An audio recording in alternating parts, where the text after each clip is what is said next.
brought the John Jackson. We can do the whole microphone.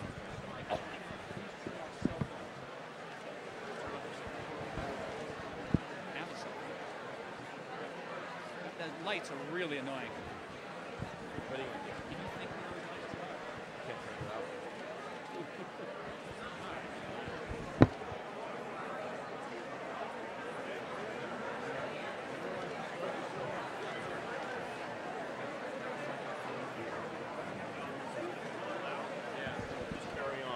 Yeah.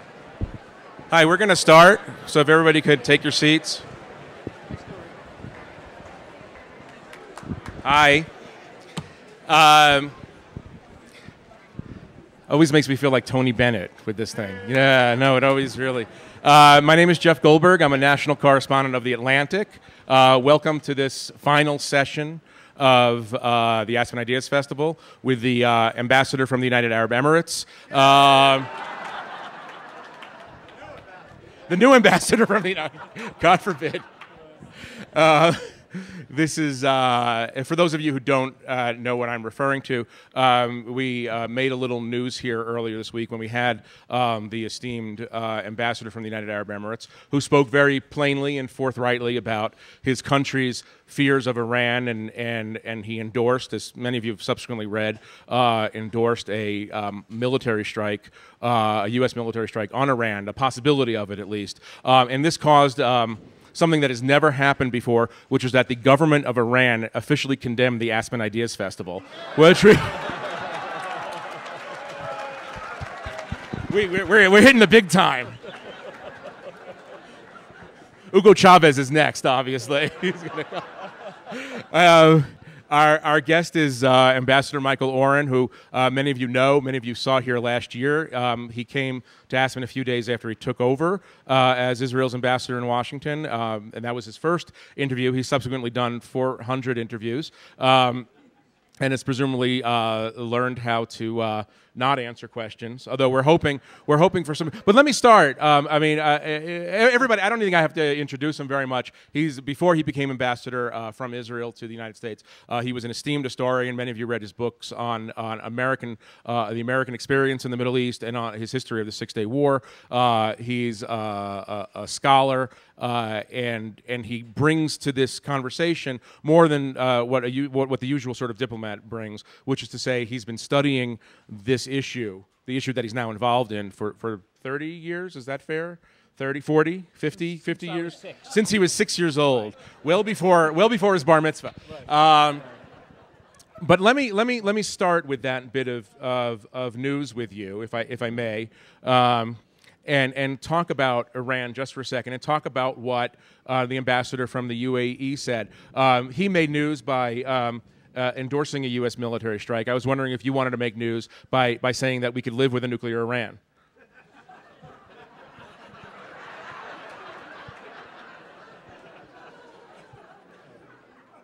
Shalom. That's what I've learned. Mr. Gone.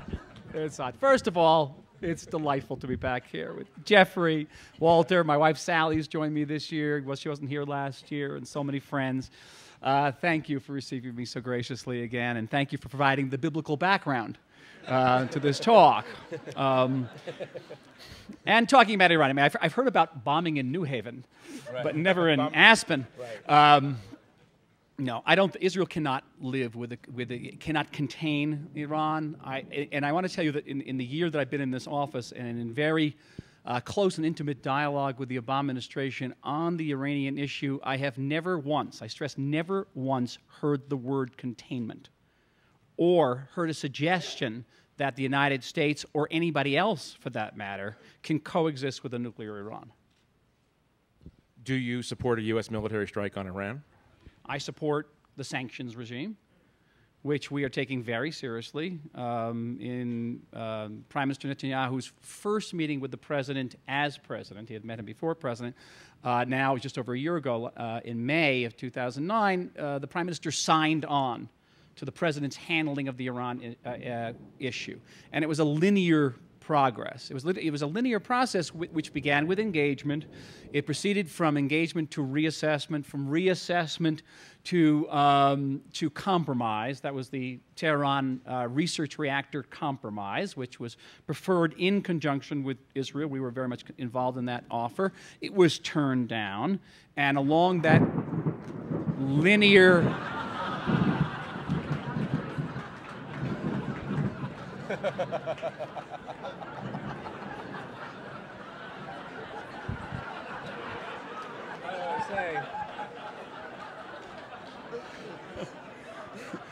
This is going to be excellent. This is really going to be. I think God is working for the UAE. But that would change a lot in your whole perspective of the world, wouldn't it? Really. God is working for the UAE. Along that trajectory, there are the sanctions.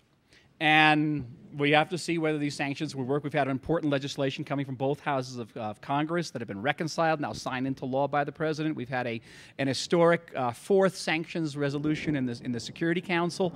The sanctions are going into effect. We pray. I was going to say hope, but it doesn't quite do it. We pray. Every time you endorse sanctions, that's all I'm saying. All right? Believe this. Go on. We pray that that these sanctions will prove efficacious, especially if they have a strong energy component. If not, we move along the trajectory, and there are other stages along this trajectory. You don't move directly from sanctions to some type of military action, but you should know that the oft-repeated policy of the Obama administration and of this government of Israel is that all options remain on the table. Let me step back and talk about this last tumultuous year in Israel. Tumultuous in Israel, tumultuous in Aspen. In Aspen, tumultuous. It's weird. Charlton Heston is outside with these two tablets. I don't know what it means. but if I didn't eat the hot dog. Yeah, I swear. You didn't eat the hot dog. I didn't eat the hot The, dog. it's been a very tumultuous year Yes. in American-Israeli relations. There is, I want to make two statements, and you could argue with them both if you want. One is that from the Israeli perspective, there are only two important things from a national security perspective. One is stopping a regional adversary from gaining possession of a nuclear weapon. The other is maintaining excellent relations with the United States of America. Okay, that's number one, stipulated number one. I can almost hear you. Yeah, I can. Yeah. Number two. Why? Now, this is, I don't know if this is going to sound controversial or not, but anti-Semites and philo-Semites agree that Jews are supposed to be smart. Okay, there's a stereotype out there. Right. Now, from my perspective, and argue this if you want, but the Israeli government in the last year, in certain instances, has not behaved the way one would assume smart people behave. I'm talking about the incident when Joe Biden went to Israel. I'm talking about the flotilla incident. I'm talking about an emphasis on settlements or apartment building in Jerusalem when you have this huge issue of Iran looming on the horizon. Talk to me about the decision-making that goes into these things. And we'll do this as long as we can. Hold it. I can't hear a word. Can you hear me?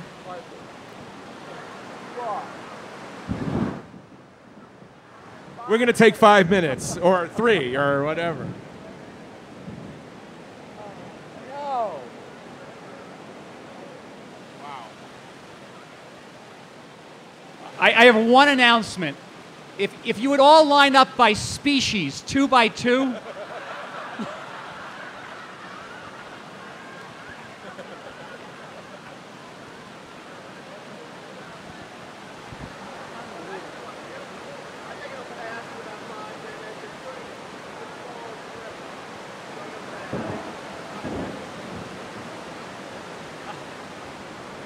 I literally couldn't hear your question.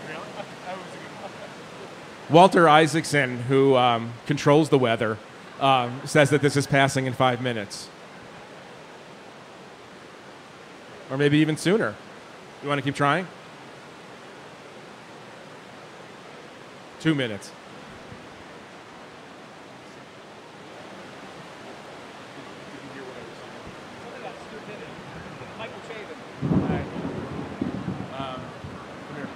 I'll tell you the question. The question was about where was the safe.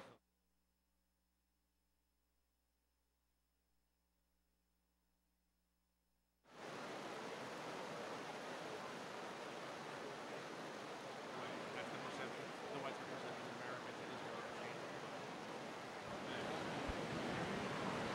Should we go on?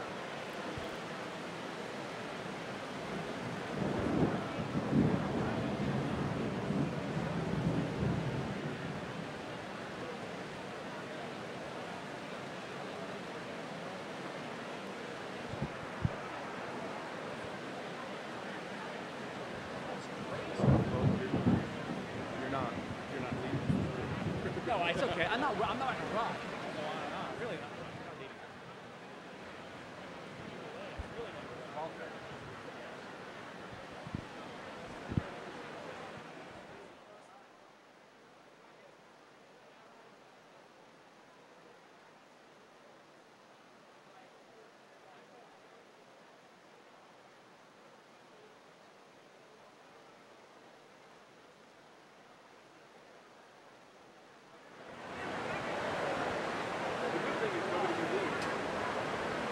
You have to keep talking. You want to try?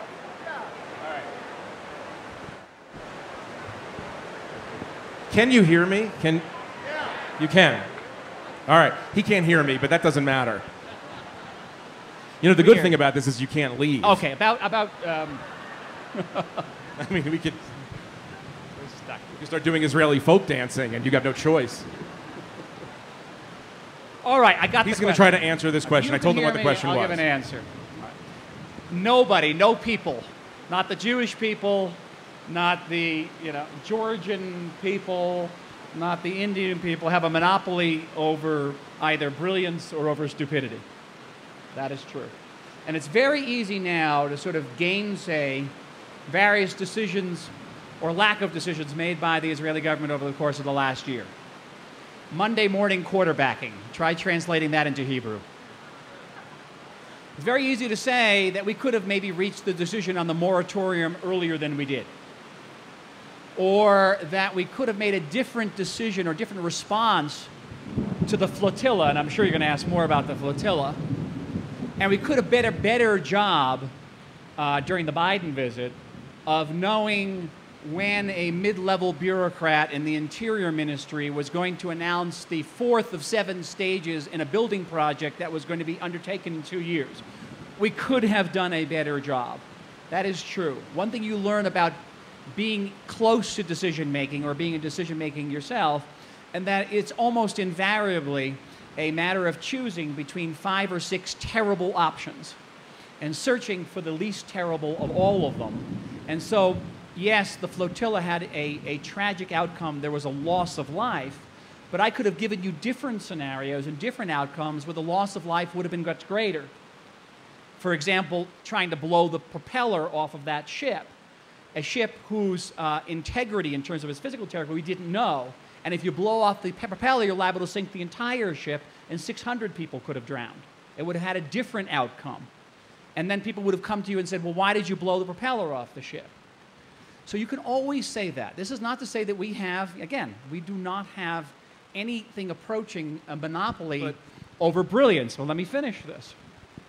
Having said that, this is also the year that Israel, in marked contradistinction to the overwhelming majority of states in the world, experienced no recession, where our growth rate was largely off the charts. It is also a year in which Israel had the lowest level of terror in 62 years. It is also the year where tourism completely filled up. You can't get a place on a plane to Israel or a place in an Israeli hotel. And those were decisions of intelligence. And the fact of the matter is, and this is a demonstrable statistic, if you live in the state of Israel, you have an appreciably greater chance per capita of publishing a scientific paper, getting a scientific or technological patent, having a successful startup company, or having a Nobel Prize than any other country in the world. Any other country in the world. Do we have a monopoly over smarts? No. Do we have a better chance of being smart? I think we do. Let me go back to the issue of the flotilla, and not the technical aspects of how you could have handled that once you decided to handle it. The question is, Israel has enemies who want to see it destroyed. We recognize that. Israel faces provocations all the time from these sorts of enemies. The provocations are meant to provoke. And I think I've heard from a lot of people who are supportive of Israel, who feel this way, that Israel, more than ever, walks into these sort of traps. That the trap is laid.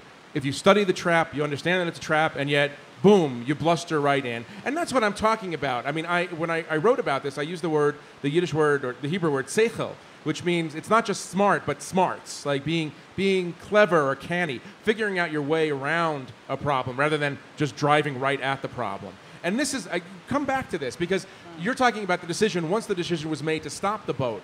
If that boat had gone through, it would have spent half a day on Al Jazeera, and then it would have been done. And now you have a situation where the Libyans want to send ships, and Hezbollah wants to send ships, and the Irish want to send ships. And you've had to change your whole policy on Gaza because of this. So you can defend the difficulty of the decision-making process, but you have to admit that Israel's in a worse place now than if it had not tried to stop that ship in the first place. Can we have a thunderclap, please?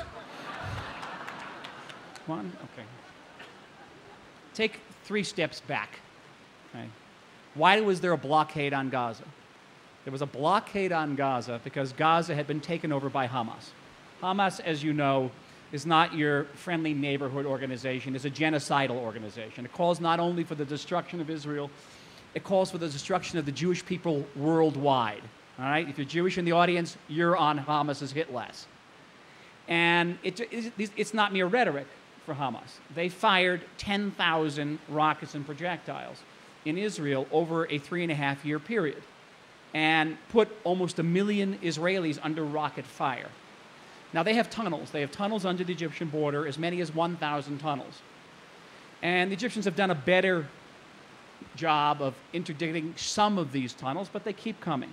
To get a very large rocket through a narrow tunnel is difficult. It comes through as a drip.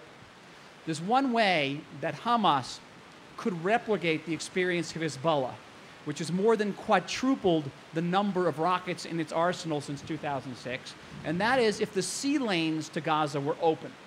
We have now intercepted 3 major arms ships from Iran that were not laden but bursting with arms. That would have been game changers had they reached Gaza. So we are not imposing this blockade because we enjoy imposing blockades or because we enjoy incurring the wrath or being accused of a lack of seichel.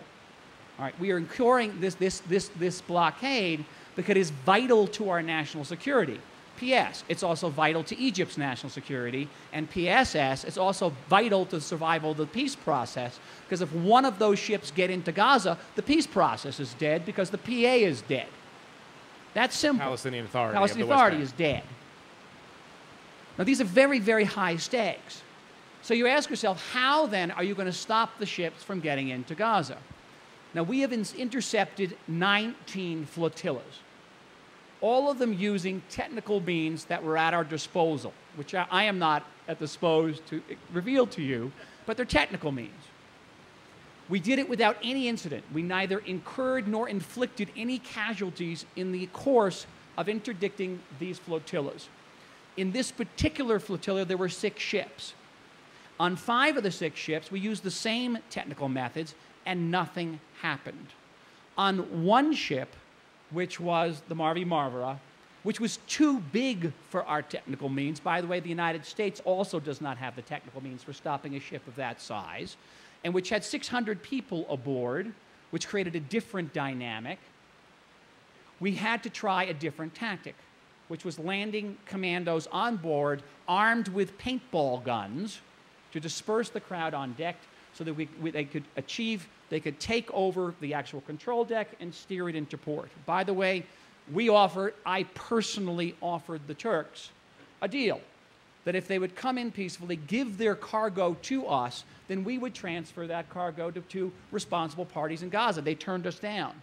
They turned us down repeatedly. They turned down even a request that they give some of that humanitarian aid to Gilad Shalit, the Israeli soldier who's now been held for 4 years in violation of all international law without a single visit from the Red Cross. They turned that down. What we did not know was that the people on deck on this one particular boat were not peace activists. They were members of a radical Islamist organization, IHH, which had been banned by the previous Turkish organization, which has connections to Islamic extremist groups in the world, which got on, 60, 70 of these guys got on a different port than the other PPX activists. They were not checked for weaponry. We did not collect intelligence on Turkey because Turkey was a friendly state. We had no idea that these people were on deck. And so, okay, you say it's a lack of sechel, but let's play a horrible game. You wake up tomorrow morning, we'll do a little Kafka thing. You're not a bug, but you're the prime minister of the state of Israel. Rather be a bug. You'd rather be a bug. Gewalt. You have this ship come in. The ship could have toys on it, it could have trombones on it, or it could have rockets on it. Or if it breaks through, it creates a precedent where rockets can get through, and 1 million Israelis will be under rocket fire, and the peace process is dead, and Egypt is endangered as well. What decision do you make, Jeffrey? Well, I probably wouldn't have had so strict a blockade on Gaza in the first place that we would have had the opportunity for anti-Israel activists to make martyrs of themselves by sending these ships. And as we saw subsequent to this disaster, Israel liberalized the blockade so that all of the stuff that was on those ships... Not from the sea. Not through the sea, but it would have come through land, so there would have been no need for the sea. I'm just saying that Israel wound up liberalizing the blockade under pressure. It could have liberalized it beforehand. I'm just giving you the alternative scenario. I think you're right. And we had started liberalizing the blockade. We began to realize this, and the blockade also had many functions to it. It was about Gilad Shalit, and there's an Israeli public that wants to see that there's some pressure put on Gaza. We wanted to distinguish between Gaza and the West Bank. The West Bank has a growth rate of between 8 and 11%, which is extraordinary given the global recession. It has tens of thousands of new jobs created. It has a security force which is trained in conjunction with the United States, which has now taken over from 4 major Palestinian cities. The Israeli Defense Forces have pulled out of those cities. We're pulling out further. The West Bank is booming. We wanted to show, look, there's a dividend here. If you embark on the path of peace, this is what you get. If you embark on the path of terror, what you get is Gaza. And it was a policy that this present government had inherited from 2 previous Israeli governments. We didn't originate we didn't launch this. We'd initiate this policy. We had begun to liberalize it already because we were realizing that Hamas was getting stronger by bringing things in through the tunnels. And that if we opened up the border crossings or we liberalized the crossings, then Hamas, would suffer economically by getting less money to the crossings. That's why every time we opened up the crossings, Hamas shelled the crossings. They didn't want the crossings open; they wanted the tunnels open. Let me broaden this out a little bit and talk about sort of the broader context in which we're in. Which it seems as if Israel is always these days on its back foot in a way. It's always defending itself from a charge. It's always explaining itself. It's always under investigation. The question is that caused by Israel's mistakes? Is that caused by a double standard that the world has about Israeli behavior? Or is that caused by some combination of the two? And the actual question embedded in that is Israel running out of time?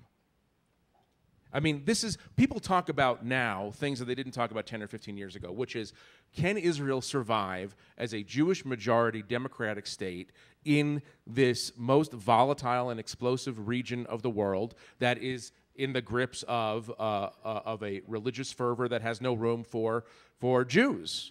I mean, do you have time on your side? Do I have time to answer all of those questions? There's only like 3. You asked 5 of those questions.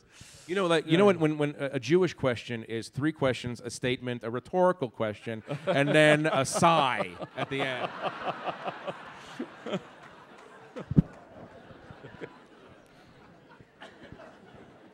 So I think that was fairly Reform Jewish. I'm trying to think which one of those go. Where do you go? No, just answer the last part. Answer the last part. Does Israel have time? Into the microphone.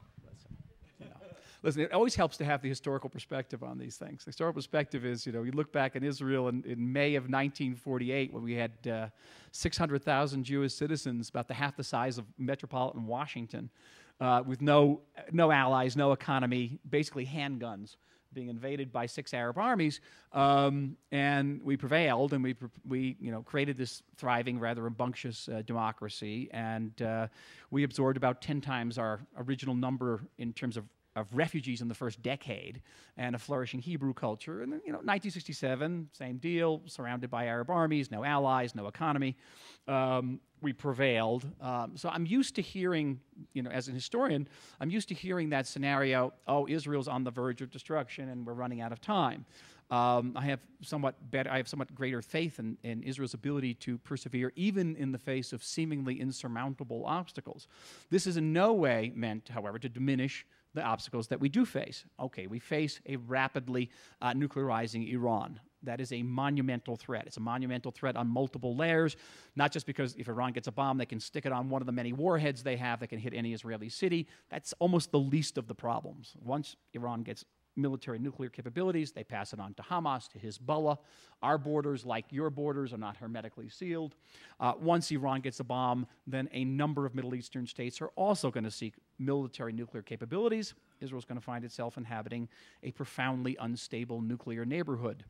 That type of monumental threat. We face a monumental threat from terror. We face threats from any number of sources, but in the course of the last year in office here, I've encountered an entirely new threat, which also looms exceedingly ominously over a horizon, and that is the threat that goes by the initials BDS, boycott, divestment, and sanctions. The attempt not only to deny Israel the right to defend itself, a la the Goldstone report, but also the right of Israel to exist as a democratic Jewish state. And that right as being impugned not just in international forums, but I find it being impugned in now, mainstream media organs. Things that would have been relegated in previous years to the radical fringe have moved central. And I take the threat very, very seriously. And it's something that it is a threat that we have to address. We can't ignore it. Stay on this point, but narrow it down just for a moment. I think it's of particular interest to some people in this audience. Is Israel in danger of losing the American Jewish community? No. Because we see more and more, especially on the younger side, people saying, you know what, this country behaves in ways that I don't agree with, I can't relate to it, I don't understand it anymore, it's increasingly religious, increasingly intolerant. You see the same stuff that I do. J Street, the APAC alternative, or whatever you want to call it, is one manifestation of this, maybe one semi-moderate manifestation of this? Well, I think the greater danger, I think it's too simplistic to say that Israel is in danger of losing the American Jewish community. I think that the American Jewish community is in danger of losing Judaism and losing Jewish identity. And I think that the American Jewish community is much like the Big Bang Theory. It's expanding and contracting at the same time. It's contracting at the periphery where there's a tremendous amount of assimilation, intermarriage, and people have become deracinated Jewishly, moving away from their Jewish roots, and almost perforce they move away from their connection to Israel. That's not across the board. There are some people who are deeply involved in their Jewish roots who have great criticism of the state of Israel, but it's, relatively speaking, a small group. That periphery is contracting. The core, however, at the same time is expanding. And that is a core that is, in many ways, modern Orthodox or otherwise deeply engaged with their Jewish identity. And to a very great extent, that expanding core is very much involved in Israel. And I'm at a loss to say at what point the expanding core can make up for the contraction on the periphery. But we're not in danger of losing the American Jewish community as a whole. This is not to say, and I keep on repeating, this is not to say that we do not face a challenge in engaging liberal, assimilated Jews and keeping them involved in Israel and finding a role for Israel in their lives. And it's no easy challenge. Liberal American Jewry is increasingly secular. It is universalist. It has a problem with nationalism. It sometimes has a problem with armies and militarism. Israel is a nationalist, Jewish, territorial, unabashed about its army state. So right on that level, you have a difficulty in bridging that gap. When we grew up, how many times did we hear the term tikkun olam? Not too much. I think I heard it once in my senior year. Tell people what it means. Tikkun olam means, it's a notion, it's actually a rather obscure notion from Kabbalah, Jewish mysticism. It talks about that there's a spiritual, the world is spiritually broken. That's what it is. And the Jews have a role to fix the world spiritually. And what was once a rather obscure Kabbalistic notion has become a centerpiece of identity for a large segment of the American Jewish community, particularly parts of the conservative, much of the reform movement, so much so that I'm encountering this term all the time. I think I heard President Obama mention it the other day. It has moved so much into the mainstream. And what does it mean, tikkun olam, as a form of identity? It means that the Jews, particularly in this country, have a sense of a universal duty. And it is that sense of duty translates into world Jewish service and American Jews not necessarily going to work on a kibbutz, but going to work and building a school in Guatemala, in a poor village. And Israel faces a challenge of bridging the gap between its identity as a Jewish state dedicated to Jewish peoplehood to an American liberal identity which sees itself not necessarily dedicated to peoplehood first, but to a role to fixing the world. I think there's a possibility of bridging the gap and seeing that Israel also works for tikkun olam. Israel is the first country that shows up in Haiti with a medical delegation that actually shows up not only with doctors but with medicine, and that engaging American Jews and saying, look, you can work for tikkun olam by supporting Israel's efforts to serve the people of Haiti. But it's a work in progress. I would argue, not only for the sake of argument, but that's useful, I would argue that, yes, American Jews are moving toward a kind of a universalism, almost bland universalism, but that Israel has done some things to actually push. And I'm talking about mainly the settlement project in the West Bank. People look at the settlements to the average American understanding of the world. The Palestinians are the underdog, and in the average American understanding of the world, the underdog is almost axiomatically right. American Jews, except for World War II, when the Germans were the underdogs.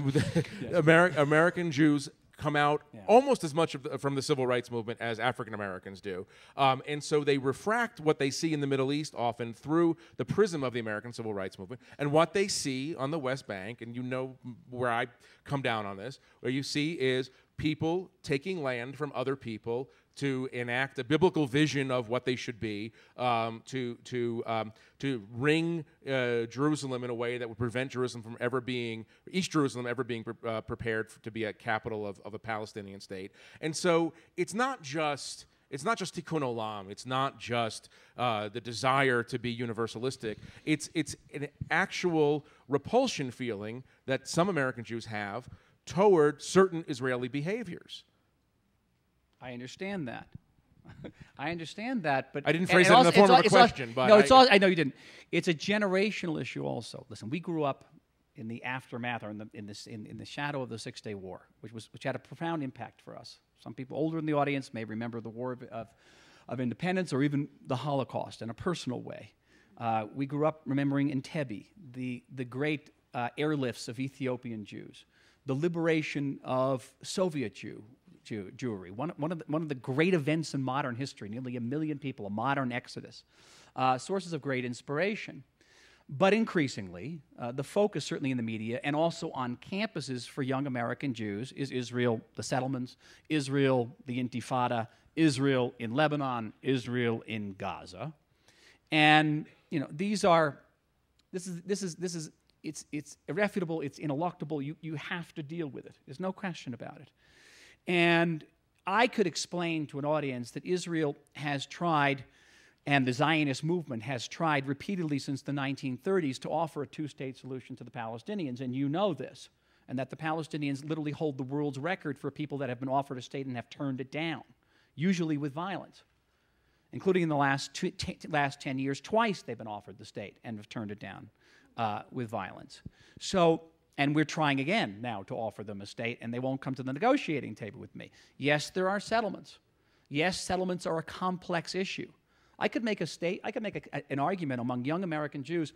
Tell me, do you think that Native Americans have a right to live on their tribal lands?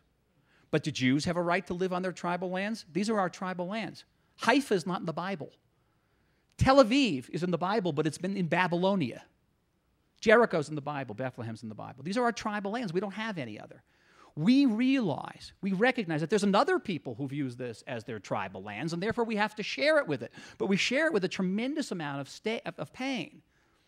And that for a Jewish state constituted as a Jewish state to tell a Jew that they cannot live in their homeland is very difficult.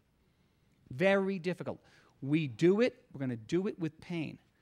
And let me tell you, I believe, I'm a great optimist. I wouldn't be in this job if I weren't an optimist. I believe that we have an historic opportunity now to reach peace with the Palestinian leadership.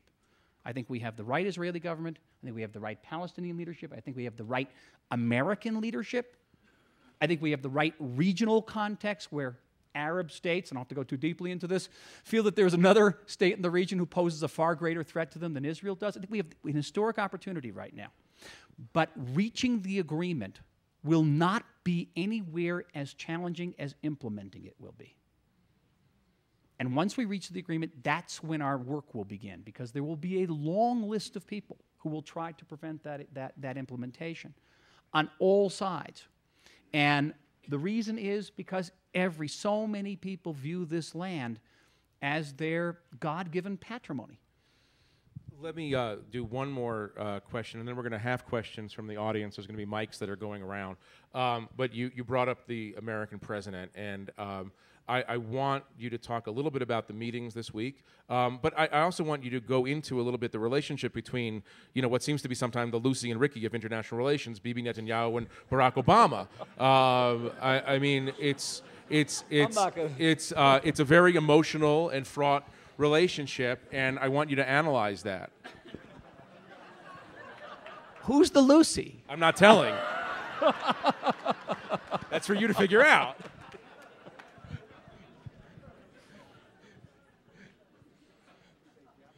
Listen, there's again, you can't.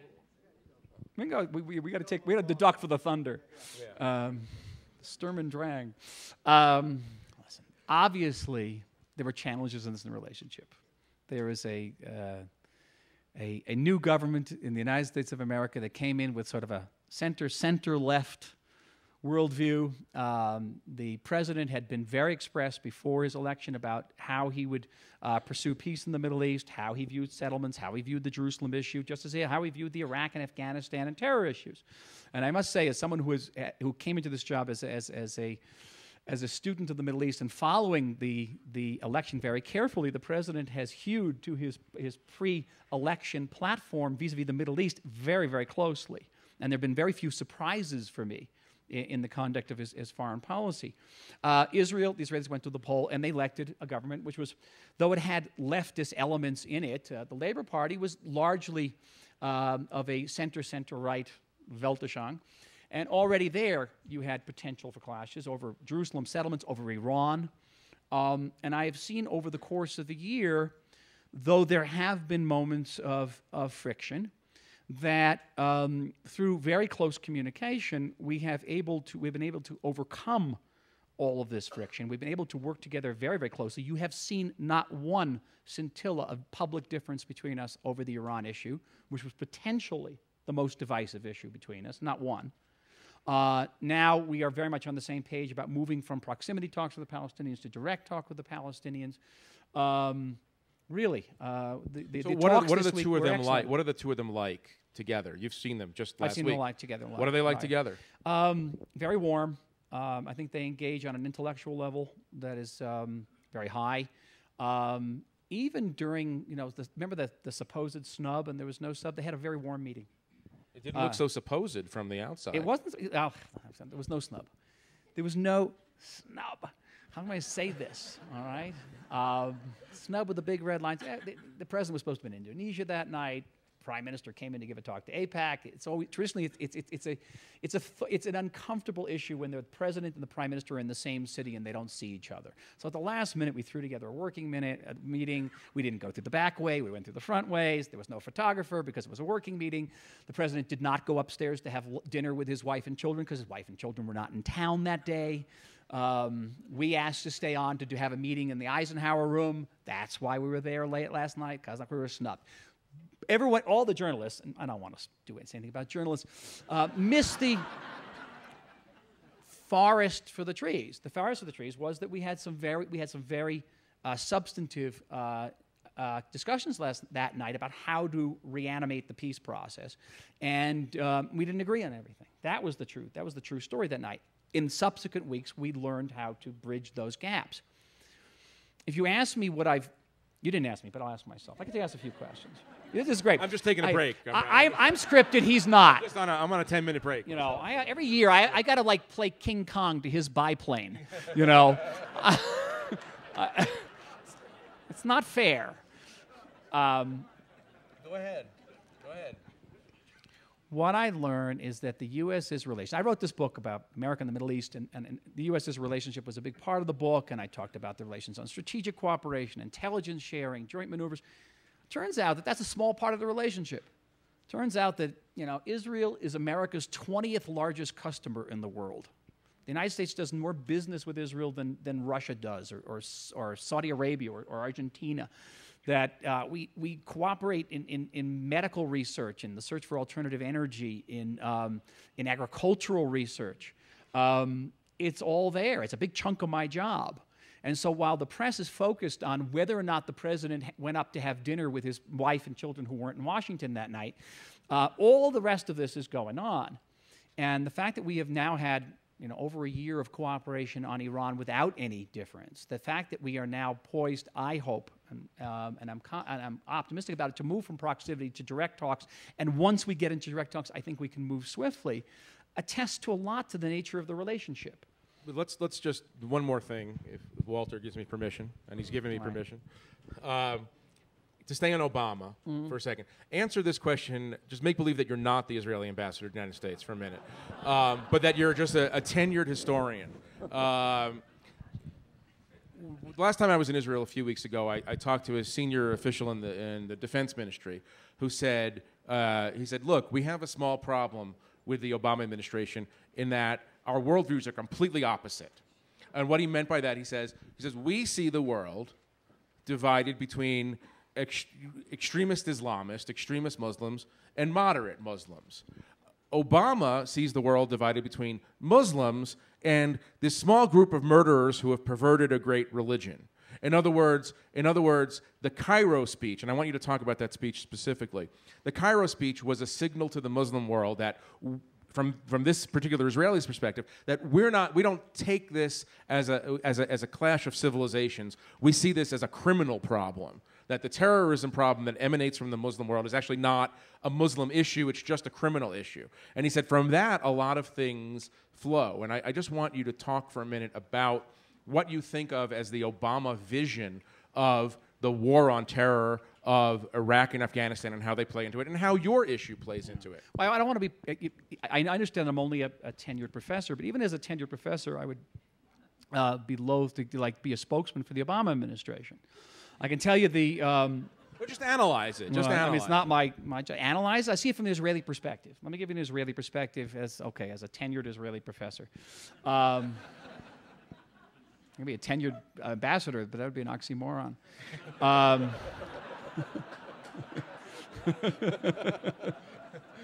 Right. Listen, the Cairo speech was an interesting speech. Everybody knows what we're talking about. The speech that Obama gave to reset relations with the Muslim world. To the best of my knowledge, it was the only speech by an American leader to the adherents of a faith, not to citizens of a country, which automatically put it in a different category. I can't think of any other president who made a speech to Buddhists. Very different. Many people in Israel were disturbed by the fact that he appeared to justify Israel's existence on the Holocaust, which rubs many Israelis the wrong way. We view ourselves as native to this region. We have a 3,000-year-old connection with this land, and it's not just because the Germans, decided to massacre 6 million of our people, and that the Europeans dumped, in italics, the survivors of that massacre in Israel. That's actually an old Arab narrative. You'll actually find it in the conversation between Ibn Saud and Franklin Roosevelt in February 1945. Exactly that narrative. It's been a problem for us. So that rubbed Israel the wrong way. And I also like the fact that the president was 15 minutes away by plane and didn't stop by. But on the other hand, President Obama did not get the credit that he deserved for being the first American president in history to place the legitimacy of the Jewish state into the heartland of the Arab and Muslim world. He said in the Cairo speech, you are going to have to recognize and accept Israel's legitimacy. No one had ever done that before. And to me, that was a landmark event. He revisited it during his General Assembly speech last November.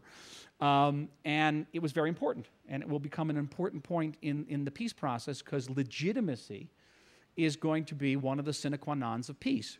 Simply, Arab acceptance of our legitimacy. So that was very important. What was the other 4 questions you asked?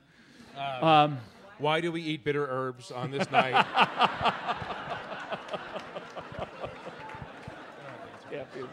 Yeah, I'm done. That thunderstorm really rattled me. I'm done.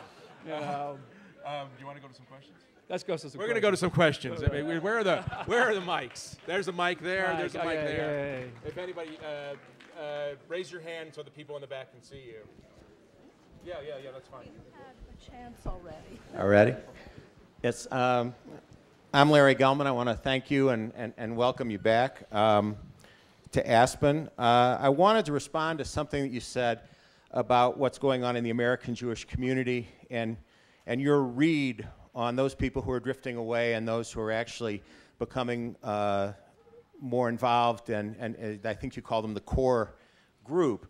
My sense is that it's not as much about religious observance and the extent to which they are finding Judaism as much as it is the extent to which they resonate to the integrity and accuracy, if you will, of how the situation is being portrayed here.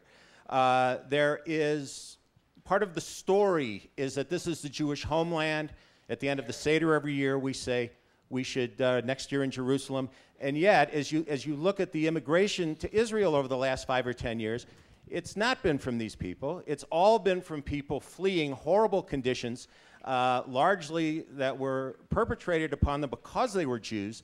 So there's, and no one is voluntarily choosing to go to Israel to speak of anymore. It's just been a place, and thank God we have it, for oppressed Jews from around the world. So the question is that I think that based on my assessment, your characterization of those who are in and out based on this religious thing, would you care to reassess that, or do you think that there's really more of a political component than a Jewish component at work in terms of this disaffection that's showing up in some of these polls?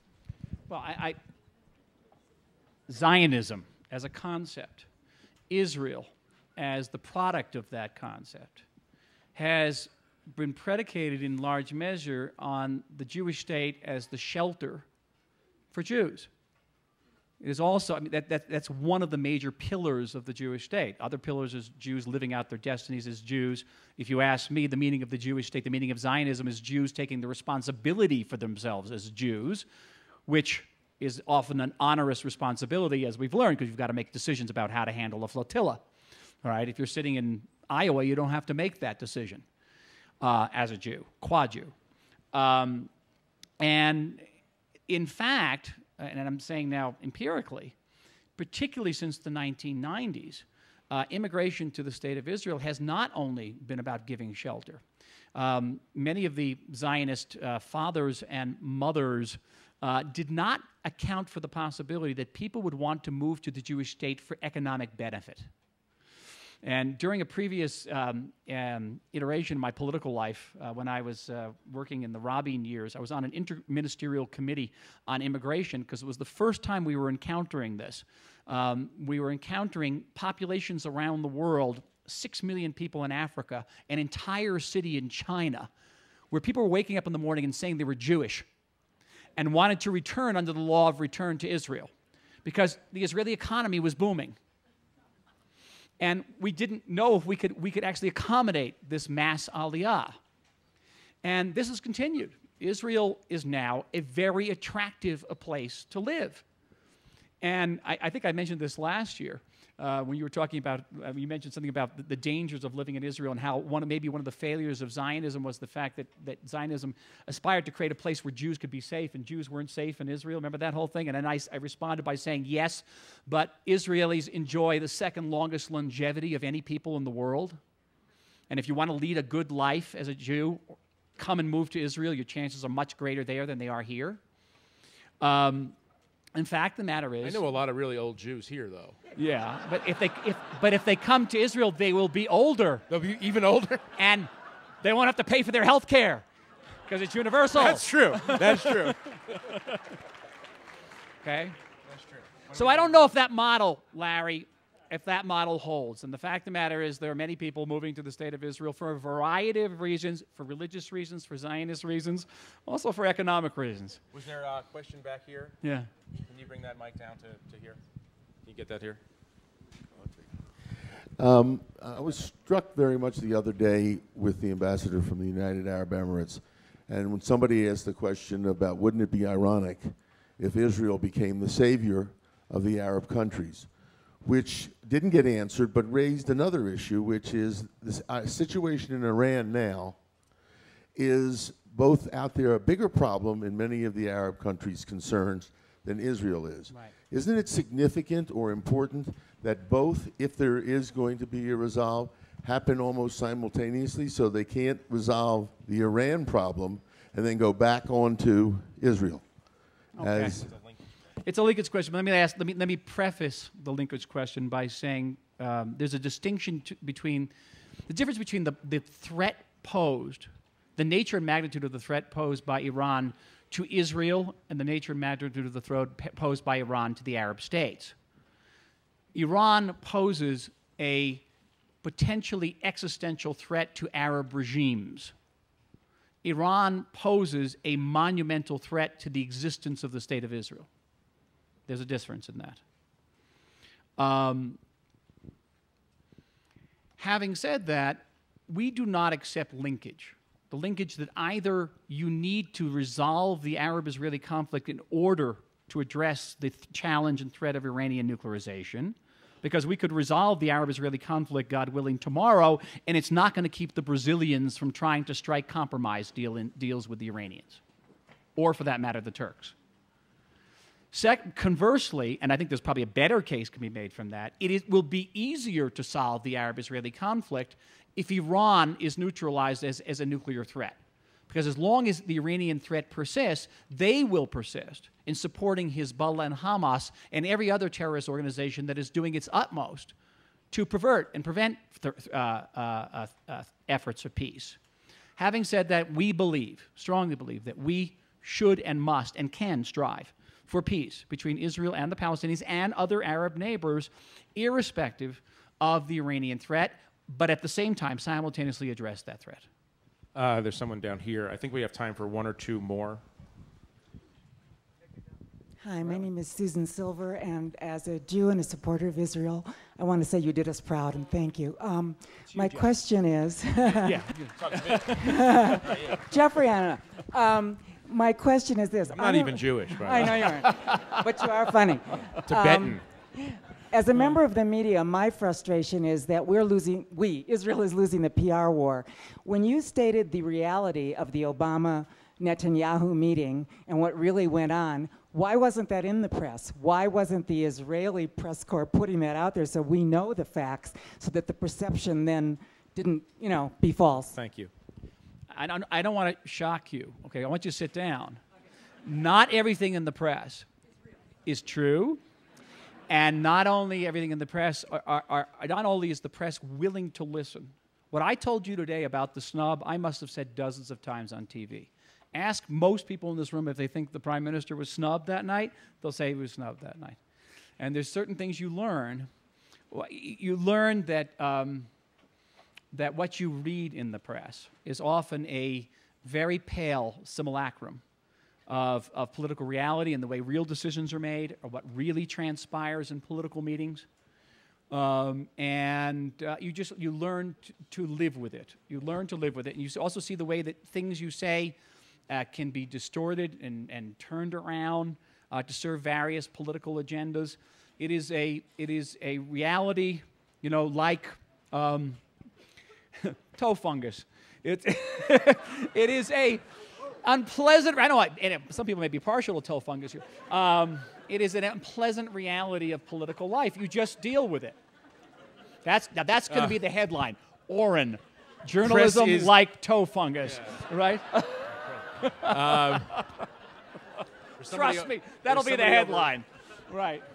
Yeah, you can see better than I can. So yeah, we'll do one more over here and one more over here. Okay. Yes. Since it's been so difficult to get some agreement about boundaries and what's happening with Jerusalem and the rest of the world, with all of the incredible wealth that they have in the Muslim world and Europe and Asia, so supports the Palestinians, and there's only 3 million of them, wouldn't the best, quickest solution be to come in and invest heavily in those 3 million people and infrastructure in the Palestinian areas and bring their level of living, their economic viability to the level of Israel, and that would be way cheaper than fighting wars? Okay, excellent question. Let me first say this. I often give a background briefing to journalists. They'll come into my office, and their opening line is, "How does it feel to know the whole world hates you?" And my response is, well, how do you define the whole world? To the best of my knowledge, about 900 million Indians really like us. About 1.3 billion Chinese really like us. Our relations with Eastern Europe are superb. Our relations with Russia, you'd be surprised, are very good. Our relations with most of Western Europe are excellent. The polls showing American support, not American Jewish support, American support for Israel are unsurpassed. So how do you define the whole world hating you? So let me say this, see it in a certain perspective. The whole world is not necessarily the op-ed of your page of your morning newspaper. That's not the whole world. And Israel is far, far from alone and far, far from isolated. Having said that now, about 3 million Palestinians, we are working assiduously with the United States, with the Palestinian Authority, to improve the Palestinian economy, to build what we call the bottom-up peace process by removing hundreds of roadblocks and checkpoints, by removing Israeli forces from Palestinian areas, by helping to create law and order on the Palestinian streets that didn't exist before. As part of our discussions with the Obama administration earlier this week, we discussed an entire list of gestures and projects we are going to undertake to further facilitate and accelerate this process. But it's not enough. Bottom-up is not enough. There has to be a top-down horizon for the Palestinians. They have to know at the end of the day that their political destiny will arrive at statehood and independence. And I am fortunate and privileged to represent a government and a people that fully supports this. Now, we have different estimates about the ability to reach this within a certain number of years and the difficulties we are going to counter. There are 30 ministers in my government, and they tend to have different opinions. There are 7.5 million Israelis, and they have twice as many opinions. But we're committed to this. And we know that the bottom-up is not enough. We have to have a top-down political advisement, and the goal is 2 states for 2 people living side by side in peace, security, and mutual legitimacy. I thought I saw someone. Was there someone in here? Was there? I guess it was back there. Yeah. I guess it was back there. This, by the way, is the last question of the Aspen Ideas Festival. Not that there's any pressure on you. It's got to be good. Is this working? Okay. There was an article after the flotilla incident in Time magazine by a Jewish writer that was critical of Israel, saying that Israel in recent... Never heard of that before, right? In recent years, they said that Israel has been... In incidents like this, they've had a tendency to react with overwhelming force when maybe restraint might be called for. So 2 questions. 1, do you think that criticism is legitimate? And 2, do you think that Israel maybe reacts like that because they think overwhelming force will be a deterrent when in fact sometimes it's just a provocation? Okay. Between the years September 2000 and March 2002, Israel was subjected to an unbroken strand of terrorist suicide bombers. We lost 1,000 Israelis to suicide bombers, including close friends, a family member. Israel held fire throughout that entire period. If there was one suicide bomber, one bus blew up in downtown Aspen, I wonder how long the United States would restrain itself. Between August 2005, when we withdrew from Gaza, and December of 2008, Israel was hit by close to 10,000 rockets, missiles, and mortar shells from Gaza. We held our fire. Not only we held our fire, our prime minister begged, literally begged, Hamas to extend a ceasefire. Our foreign minister went to Cairo to beg Hamas to accept a ceasefire. If one rocket had fallen in downtown Washington, I wonder how long the United States would have restrained itself. Does Israel exercise restraint? Israel landed several young commandos on a boat armed with paintball guns. Paintball guns. In an attempt to prevent the sea lanes being open to the supply of thousands of rockets. Keep in mind, Hezbollah in Lebanon, under UN auspices, went from an arsenal of 12,000 rockets to close to 50,000 rockets in 4 years. Under the UN. They landed with paintball guns, and they were beset upon with knives, iron bars, and we believe several weapons, because some of our soldiers sustained gunshot wounds. And they had to use their sidearms to defend themselves. Restraint? Show me a country in the world, show me a country in history that remotely comes close, approximates Israel's restraint. Remotely. I think at times that our restraint borders on the pathological. And sometimes I want to tear out remains of my hair, thinking, why are we restraining ourselves? Why aren't we, one of the goals of Zionism was to be a normal country. Why aren't we a normal country like the United States? We're not. We're not a normal country. We're an abnormal country. We are a Jewish country. And yes, there is not a double standard in the world. There's a triple standard in the world. There's the standard for dictatorships. There's a standard for democracies. There's a standard for Israel. And that writer in the Time magazine was holding us to the standard of Israel, which no other democracy in the world would remotely accommodate. We are an abnormal state. We're a Jewish state. And yes, though I tear my hair out at it, I am inestimably proud, profoundly proud of the fact that we are a Jewish state. And I wouldn't have us be any other way. Ambassador Oren, thank you very much. Thank you.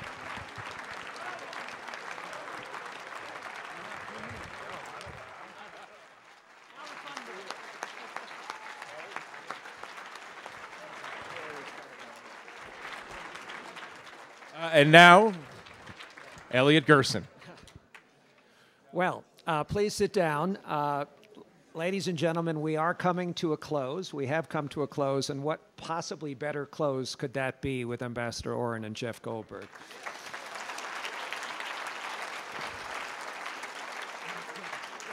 On behalf of Kitty Boone, Elizabeth Baker Keffer, Walter Isaacson, David Bradley, I would like to thank, first of all, our sponsors who made all of this possible, but then, and with great gratitude, the staffs of the Aspen Institute, the staff of Aspen Meadows,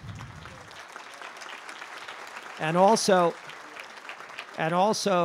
the staff of the Atlantic, who contributed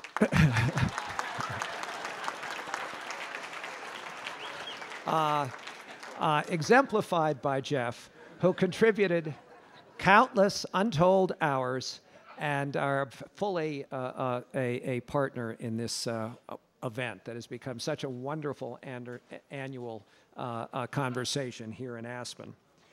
This is, as you might imagine, an extraordinary undertaking behind the scenes. And many, many people are responsible for the success, and I couldn't possibly name them all.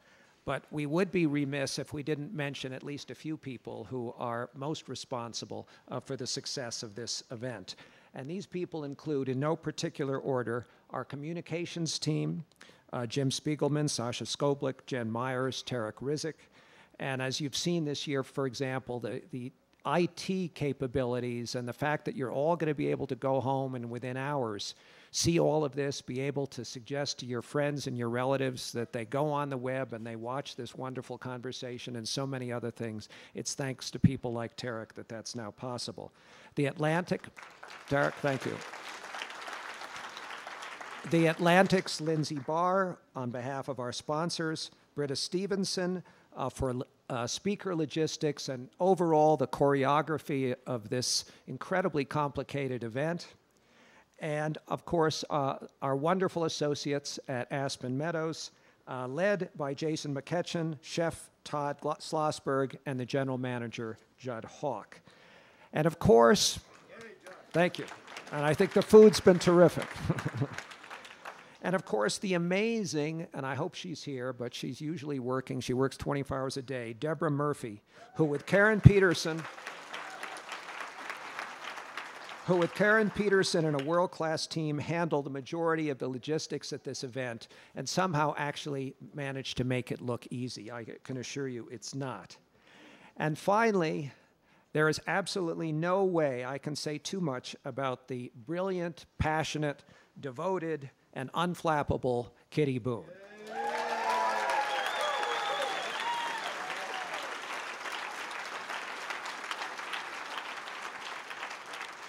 Kitty, who's probably hiding, is the head chef for this astonishing feast of the mind, and we are all in her debt.